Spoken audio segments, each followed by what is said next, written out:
WhatsApp new features.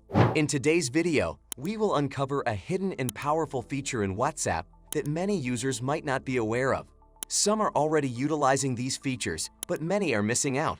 Pay close attention, as you might discover a feature you overlooked. Hidden voice and video messaging feature in WhatsApp. Inside WhatsApp, there's an entirely new and useful feature. When you're in a chat and click on the text box, you'll notice a microphone on the right side. Hold it to send a voice message. On the left side of the microphone, you'll see a camera option. Holding onto the camera initiates video message recording. This allows you to send both voice and video messages.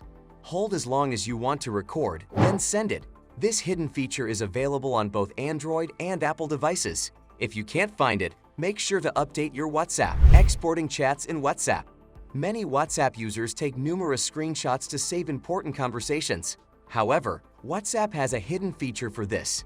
In the chat you want to back up, click on the three dots, then More. Choose Export Chat. You have two options: export only the text chat or include media, videos, and pictures. Select the option and click Export.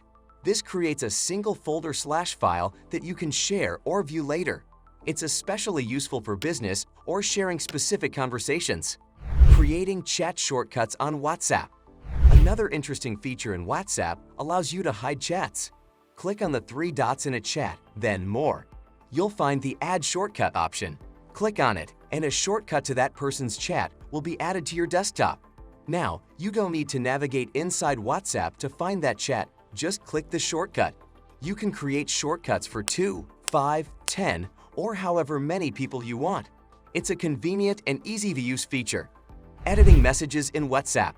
WhatsApp introduces new feature last year that some users have started using, while others may not be aware of it. If you make a mistake in your message or want to edit it, you don't have to delete and resend. Hold the message, click on the three dots, select Edit, and correct the mistake. After editing, resend it without having to delete or retype the entire message. iPhone users can access this feature by holding the message and choosing the Edit option. If you found this tutorial helpful, don't forget to like, share, and subscribe for more useful content.